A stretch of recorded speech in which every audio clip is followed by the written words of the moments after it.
ఏ course నేర్చుకోవాలో తెలియట్లేదా? అయితే ఇనుమాటిక్స్ career guidance ని follow అవ్వండి. ఇప్పుడు నీట్ ఎగ్జామ్ అనేది 2 ఇయర్స్ ఎంత కష్టపడరు, కొంతమంది లాంగ్ టర్మ్స్ తీసుకొని ఉంటారు. ఎక్కడో పేపర్ లీక్ అయిందని చెప్పి మళ్ళీ రీ ఎగ్జామ్ పెట్టడము, పాపం ఆ చిన్న చిన్న మైండ్స్ ఏమైపోతాయి అసలు. కొన్ని లక్షల మంది స్టూడెంట్స్ చిన్న చిన్న రూముల్లో ఉండి ఇంకా వాళ్ళ లైఫ్ మొత్తం అదే. 24 లక్షల మందిలో ఒక మంచి డాక్టర్ అవ్వాలి, ఒక మంచి కాలేజ్లో నేను సీట్ కొట్టాలి అంటే you have to be in the top 4000. Crucial thing పిల్లలకి అనేది, అండ్ మైండ్స్తో చాలా మంది సెన్సిటివ్గా ఉంటారు. చాలా తప్పు అని చెప్పొచ్చు. వెస్ట్ బెంగాల్ ఎలక్షన్స్ జరిగాయి, అక్కడ సిచ్యువేషన్ చాలా దారుణంగా ఉండే, లా అండ్ ఆర్డర్. అలాంటి దాన్ని కూడా మనం కంట్రోల్ చేసినప్పుడు చాలా పీస్ఫుల్గా జరిగే ఎగ్జామ్ ఇది. ఫ్యూచర్లో డాక్టర్ అవ్వాలనుకునే వాళ్ళు వచ్చి రాసే ఎగ్జామ్ని we can do it in much better way. Question పేపర్ని అంత ఈజీగా ఏదో ఒక ప్రింటింగ్ సెంటర్కి పంపించేసి దాన్ని ఒక బాక్స్లో పెట్టి, ఇది 50-60 ఇయర్స్ బ్యాక్ చేసే పని. విశ్వ గారు, మీరు ఒక విద్యావేత్తగా చెప్పండి, అసలు ఇప్పుడు నీట్ ఎగ్జామ్ అనేది అసలు కష్టపడి రాశారు. 2 ఇయర్స్ ఎంత కష్టపడరు, కొంతమంది లాంగ్ టర్మ్స్ తీసుకొని ఉంటారు. ఇప్పుడు మళ్ళీ సడన్గా ఎక్కడో పేపర్ లీక్ అయిందని చెప్పి మళ్ళీ రీ ఎగ్జామ్ పెట్టడము, కొంత స్టూడెంట్స్కి మంచిగా జరుగుతుంది. బట్ మళ్ళీ చదవాలి అంటే పాపం ఆ చిన్న చిన్న మైండ్స్ ఏమైపోతాయి అసలు. ఏంటి ఈ సిచ్యువేషన్ అంతా ఒకసారి ఎక్స్ప్లెయిన్ చేయండి. యా, డెఫినెట్లీ అండి. ఫస్ట్ థింగ్ మనం ఒక నీట్ గురించి కొన్ని స్టాట్స్ చూడాలి ఫస్ట్. ఎందుకంటే మనం ఏది మాట్లాడినా కూడా మోర్ దెన్ అన్ ఎమోషన్, మనం ఫ్యాక్చువల్ పార్ట్ అనేది కూడా చూడాలి. నీట్ చూస్తే మనకి ఎవ్రీ ఇయర్ 23 నుండి 24 lakh స్టూడెంట్స్ రాస్తూ ఉంటారు. And that to probably at least 50% of the people ఒక క్రీమ్ లేయర్లో ఉంటారు. అంటే some of the highly intelligent people ఉంటారు. అండ్ మొత్తం మనకున్న సీట్స్ అంటే అరౌండ్ 1,18,000 9-10 అలా ఉన్నాయి అన్నమాట. ఓకేనా. బట్ ఇన్ని సీట్స్ ఉన్నా కూడా ఒక మంచి కాలేజ్లో సీట్ రావాలి అంటే ఒక జనరల్ కేటగిరీ వాళ్ళకి అట్లా అరౌండ్ 4,000 to 5,000 బిలోనే రావాలి. అంటే 24 లక్షల మందిలో ఒక మంచి డాక్టర్ అవ్వాలి, ఒక మంచి కాలేజ్లో నేను సీట్ కొట్టాలి అంటే you have to be in the top 4,000 people. It is not even 1%. I would say that it is 0.25% of top category. అంటే క్రీమెస్ట్ ఆఫ్ ద క్రీమ్ అనమాట. అలాంటి హైలీ ఇంటెలిజెంట్ పీపుల్ని మనం టెస్ట్కి పిలుస్తున్నాం.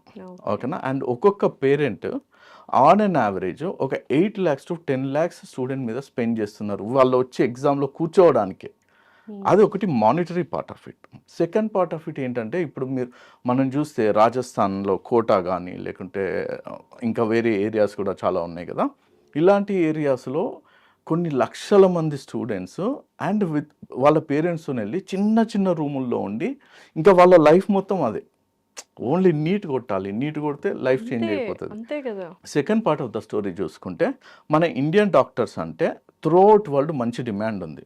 If you see the best doctors in the world, ఇప్పుడు మీరు యూరోప్కి వెళ్ళండి, యూఎస్కి వెళ్ళండి, యూకేకి వెళ్ళండి, లేదా ఆస్ట్రేలియాకి వెళ్ళండి. So highest pay doctors are Indians. Definitely engineers అయినా డాక్టర్స్ అయినా వాళ్ళే ఉన్నారు. అంతే కదా. అది కాకుండా మనం ఇండియాని చూసుకున్నా కూడా, ఫర్ ఎగ్జాంపుల్ ఇప్పుడు మన ఎనిమీ కంట్రీ పాకిస్తాన్ ఉంది ఎగ్జాంపుల్. పాకిస్తాన్, బర్మా, భూటాన్, నేపాల్ వీళ్ళందరూ మళ్ళీ శ్రీలంక మళ్ళీ అందరూ వచ్చేసి ఇక్కడ మెడికల్ ఫెసిలిటీస్ కోసం in a way we are playing a pivotal role. అంటే చాలా మోస్ట్ ఇంపార్టెంట్ డాక్టర్ సెగ్మెంట్స్ అనే వాళ్ళు మన ఇండియా నుండి వెళ్తున్నారు. ఓకేనా. For the entire world, not only for India. అలాంటప్పుడు ఇంత క్రీమ్ పీపుల్ రాసేది అండ్ చాలా కొన్ని లక్షల మందికి ఎమోషనల్ అనే ఎగ్జామ్ని government or whatever the body, ఓకేనా, ఎన్టీఏ అనేది ఇంత ఈజీగా ఇట్లా ఐ థింక్ 2024లో కూడా ఇలాంటిది ఒక ఇష్యూ జరిగింది, 26లో కూడా జరిగింది. I feel it is completely irresponsible. ఎందుకు అంటే ఒకసారి ఫెయిల్ అయింది అనుకోండి, maybe it is a mistake అనుకోవచ్చు, కానీ మళ్ళీ జరుగుతుంది అంటే there is a lot of negligence అని నేను అంటాను. క్రూషియల్ థింగ్ పిల్లలకి అనేది, అండ్ మైండ్స్తో చాలా మంది సెన్సిటివ్గా ఉంటారు. ఇంటర్మీడియట్ అంటే ఇట్స్ అ బ్రిడ్జింగ్ కాబట్టి కాలేజ్ లైఫ్కి స్కూల్ లైఫ్ చాలా క్రూషియల్గా ఉంటారు, స్టూడియస్గా ఉంటారు, సీరియస్నెస్ ఉంటుంది. అలాంటి వాళ్ళకి ఇంత పెద్ద మిస్టేక్ కూడా కాదు, ఇది చాలా తప్పు అని చెప్పొచ్చు. చాలా తప్పు, ఇర్రెస్పాన్సిబుల్. అండ్ నేను కొన్ని ఫ్యామిలీస్ని చూశాను, ఓన్లీ మదర్ అండ్ కిడ్ వాళ్ళు వెళ్ళి ఇది నేను చెప్పినట్టు రాజస్థాన్ కోటాలో కానీ లేకుంటే హైదరాబాద్లో కానీ వచ్చి ఓన్లీ దానికోసమే 8th క్లాస్ నుండి ఎయిత్ క్లాస్ నుండి ఫ్యామిలీని వదిలేసి ఒక 4-5 ఇయర్స్ వాళ్ళకి పిల్లలు ఊళ్ళో ఉన్నారు, వాళ్ళ హస్బెండ్ ఊళ్ళో ఉన్నారు. సో లీక్ అయింది కూడా రాజస్థాన్లోనే అని సో యాక్చువల్గా ఏంటంటే ఇప్పుడు ఈ నీట్కి ఏంటంటే ఇట్ ఈస్ ఏ కొన్ని లక్షల కోట్ల బిజినెస్ యాక్చువల్గా. ఓకేనా, ఇప్పుడు మీరు రాజస్థాన్ కోటాలో చూడండి, లేకుంటే షికర్ అని ఇంకో ప్లేస్ ఉంది. సో ఇక్కడ ఏంటంటే ఇంకా అంటే మాఫియా అంటారు, but I don't know whether I have to use it or not. But లక్షల కోట్ల బిజినెస్ ఉన్నప్పుడు ఒక క్వశ్చన్ పేపర్ని అంత ఈజీగా ఏదో ఒక ప్రింటింగ్ సెంటర్కి పంపించేసి అక్కడ ప్రింట్ చేయించి దాన్ని ఒక బాక్స్లో పెట్టి, ఇది 50-60 ఇయర్స్ బ్యాక్ చేసే పని. ఈ నీట్ ప్రాసెస్ కానీ ఈ కాంపిటేటివ్ ఎగ్జామ్స్ ఏదైతే మన ఇండియాలో జరుగుతున్నాయో క్రూషియల్ కాంపిటేటివ్ ఎగ్జామ్స్, ఆ ప్యాటర్న్ మారిస్తే బెటర్ కదా. డెఫినెట్గా మీకు ఒక సింపుల్ మీరు ఎగ్జాంపుల్, లాక్ వేసుకొని వెళ్ళి ప్రింటింగ్ సో ఈజీ అయిపోయింది కదా ఇప్పుడు. అంతే కదా. సో ఇంకొకటి ఏంటంటే ఒక సింపుల్ ఎగ్జాంపుల్ చెప్తాను మీకు. ఇప్పుడు ఏడబ్ల్యూఎస్, అమెజాన్ ఒకటి ఏడబ్ల్యూఎస్ క్లౌడ్ సర్వీసెస్ అని ఉంటుంది. ఇప్పుడు మీకు సర్టిఫికేషన్ రావాలి అనుకోండి, వాడు ఏం చేస్తాడంటే he will take some money and ఏం చేస్తాడంటే ప్రాక్టర్డ్ టెస్ట్ కేస్ అని కండక్ట్ చేస్తాడు. అంటే మీరు ఇంట్లోనే ఉంటారు, సో ల్యాప్టాప్ ముందు కూర్చుంటారు, ఒక పర్సన్ ఆన్లైన్లో లాగిన్ అవుతారు, మీకు టెస్ట్ స్టార్ట్ చేస్తారు. అంటే ఒక చిన్న ఏడబ్ల్యూఎస్ అనే స్కిల్ సెట్కే వాడు అంత కేర్ఫుల్గా డీల్ చేసినప్పుడు లక్షల్లో కొన్ని లక్షల్లో రాస్తున్నారు. ఈ టెస్ట్ వల్ల 1,00,000 మంది డాక్టర్లు బయటికి వస్తున్నారు. అట్లాంటప్పుడు మనం I think we have to follow much better strategies. అసలు ఈ ఎగ్జామ్ ప్యాటర్న్ వీళ్ళు చేసేదే మార్చేయాలి యాక్చువల్గా, కంపల్సరీ మార్చాలి. ఇప్పుడు అంటే ఏ అడ్వాన్స్మెంట్ అయింది కాబట్టి నేను ఎప్పుడు చెప్తుంటాను, ఏ వల్ల చాలా అడ్వాంటేజెస్ ఉంటాయి and it will bring in lot of efficiency. ఇప్పుడు ఒక ఎగ్జాంపుల్ చెప్తున్నాను, సే ఇదే నీట్. ఇప్పుడు మనం ఒకసారి మన ఎలక్షన్స్ గురించి మాట్లాడదాము. ఇప్పుడు ఏమంటున్నారు, జమ్లీ ఎలక్షన్స్ అంటున్నారు. అంటే ఏంటి, 100 కోట్ల మంది ఇండియన్ ఓటర్స్ని ఒకేసారి పోలింగ్ బూత్ దగ్గరికి తీసుకొచ్చి మేము ఎలక్షన్స్ జరిపి అందరూ సీఎంలని పిఎంని ఒకటేసారి సెలెక్ట్ చేస్తాం అంటున్నారు. మనకు అంత కేపబిలిటీ ఉంది, అంతే కదా.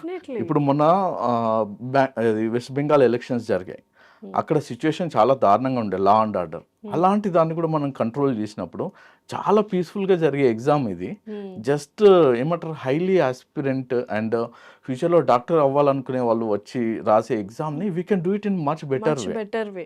అంతే కదా.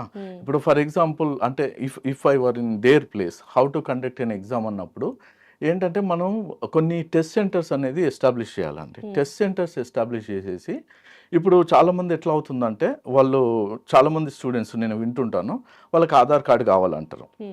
సో వీళ్ళు ఏదో ఆధార్ కార్డు తీసుకొని వెళ్ళిపోతారు, ఇందులో సేమ్ నీ ఫేస్ లాగలేదు నువ్వు బయటికి వెళ్ళిపో అంటారు.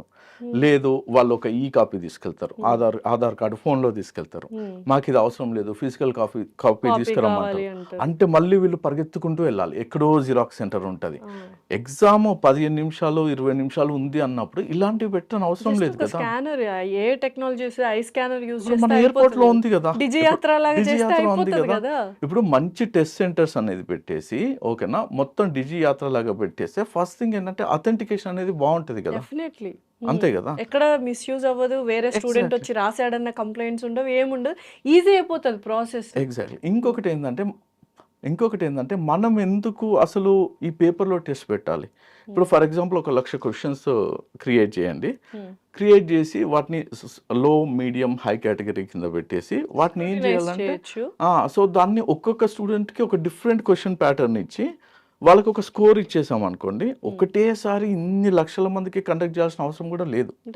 అంటే there are lot of better ways. ఇట్లా మనం డిజిటల్లీ ఎన్క్రిప్టెడ్ పేపర్స్ పెట్టచ్చు, and I mean to say test papers, and directly through internet and using computer చేయొచ్చు, లేదు టెస్ట్ సెంటర్స్ పెట్టచ్చు. There are lot of options available. So అవన్నీ వదిలేసి ఏదో 50-60 years back మనం ఎట్లా చేస్తున్నామో తీసుకొచ్చి ప్రింట్అవుట్లు తీసుకొచ్చి పిల్లలకి హాల్ టికెట్ అను ఆధార్ కార్డు అను ఈ పేపర్ సిస్టమ్ మార్చేసి కొంచెం టెక్నాలజీ వైస్ హై ఎండ్గా మనం ఆ ప్రాసెస్ని డిజైన్ చేస్తే ఈ కైండ్ ఆఫ్ డిస్టర్బెన్సెస్ అసలు రావు. ఇప్పుడు మన గవర్నమెంట్ ఏదో యూపీఐ ఇంట్రడ్యూస్ చేసింది కదా, ఇప్పుడు మన డిజిటల్ ఇండియా అన్నప్పుడు, అలాంటప్పుడు ఇలాంటి ఇంపార్టెంట్ ఎగ్జామ్ని మనం ఎందుకు ఎందుకు పెట్టట్లేదు? ఎడ్యుకేషన్ సిస్టమ్ ని మార్చొచ్చు అంతే కదా, కదా, ఎగ్జామ్ సిస్టమ్ ని మార్చొచ్చు కదా వీళ్ళు. Exactly. So okay. It is అంటే డెఫినెట్గా ఐ థింక్ ఇప్పుడు కాకుండా నేను చెప్పేదే జరుగుతుంది. టెస్ట్ సెంటర్స్ కంపల్సరీ ఉండాలి మనకి. అండ్ అందులో కూడా ఏంటంటే ఒకటే క్వశ్చన్ పేపర్ ఇస్తే ఎవరికైనా ఈ చీట్ చేసే ఛాన్స్ ఉంటుంది. అండ్ ఇన్ని లక్షల కోట్ల బిజినెస్ ఉన్నప్పుడు ఎవరో ఒకరు చేస్తారు. అలా కాకుండా మనం ఏం చేయాలంటే ఒక 1 lakh 2 lakh క్వశ్చన్స్ ఒక క్వశ్చన్ బ్యాంక్ లాగా పెట్టేసి ఇప్పుడు చాలా వరకు ఇప్పుడు ఇంటర్నేషనల్ టెస్ట్ లాజికల్ గా అనలిటికల్ గా డిఫరెంట్ గా ప్యాటర్న్ చేసేసి దాన్ని బట్టి హయ్యర్ మంచి స్కోర్ ఉన్న వాళ్ళని తీసుకోవడం అనేది that is the most logical thing. అందులో క్రీమ్ స్టూడెంట్స్ ఇంకా మంచిగా పర్ఫామ్ చేసే అవకాశం ఉంటుంది. డెఫినెట్లీ. సో బట్ ఏదైనా జరిగిపోయింది. So at the end of the day ఎవరు స్ట్రెస్ ఫీల్ అవుతుందంటే పేరెంట్స్, వాళ్ళ పిల్లలు మాత్రమే, స్టూడెంట్స్. వాళ్ళకి ఏమని సజెషన్ ఇస్తారు అంటే this is a very sad situation really. So what do you want to suggest them? ఏమని ధైర్యం చెప్పాలి? ఫస్ట్ థింగ్ ఏంటంటే నేను పేరెంట్స్కి చెప్పాలనుకునేది అంటే ఓన్లీ నీట్ అనే కాదు, ఈవెన్ ఐఐటి జేఈ అయినా, నీట్ అయినా, యూపీఎస్సీ అయినా కూడా ఫస్ట్ థింగ్ పిల్లలకి ఎవరికైనా కూడా వాళ్ళు ఫెయిల్ అవుతారు అనే కంటే వాళ్ళ పేరెంట్స్ ఫీల్ అవుతారు అనేది చాలా ఎక్కువ ఉంటుంది. వాళ్ళకి ఎట్లా ఉంటుంది అంటే రేపు నాకు సీట్ రాకుంటే మా మమ్మీ డాడీ ఎలా ఫీల్ అవుతారో, ప్రెషర్ కంపల్సరీ అంతే కదా మన ఇండియన్స్ లో especially. Exactly. So most important thing నేను చెప్పేది ఏంటంటే ఇప్పుడు మొత్తం 27 లక్షల మందిలో నీకు 5,000 కంటే తక్కువ లోపు ర్యాంక్ రావాలనేది it is not an easy thing. అంటే అది అందరూ అలా స్కోర్ చేయాలి అని మనం ఎక్స్పెక్ట్ చేయడం కూడా కరెక్ట్ కాదు. ఇంకొకటి ఏంటంటే ఇప్పుడు ఒక 20 years బ్యాక్ అనుకోండి, మనకు ఓన్లీ నువ్వు ఇంజనీర్ అన్న కావాలి, డాక్టర్ అన్న కావాలి అన్నట్టుండేది. సో ఇప్పుడు there are lot of opportunities.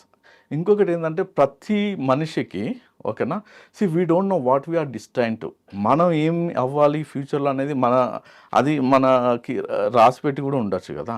So ఒక జేఈలో ఫెయిల్ అయినంత మాత్రాన, లేకుంటే ఒక నీట్లో ఫెయిల్ అయినంత మాత్రాన ఓకే ఇంకా నువ్వు లైఫ్లో ఏం పనికి రావు అనుకోవడానికి అంతే కదా. సో చాలా ఆపర్చునిటీస్ ఉన్నాయి and they may achieve something much better in their life. Actually అన్నిటికంటే ముందు ఏంటంటే ఫస్ట్ వాళ్ళకి ధైర్యం ఇవ్వండి. నేనేమంటానంటే అరే వస్తే వచ్చింది, లేకుంటే లేదు. సో నీ 100% ఎఫర్ట్స్ నువ్వు పెట్టావు, ఇది కాకుంటే నెక్స్ట్ ఇయర్ అటెండ్ అవ్వు.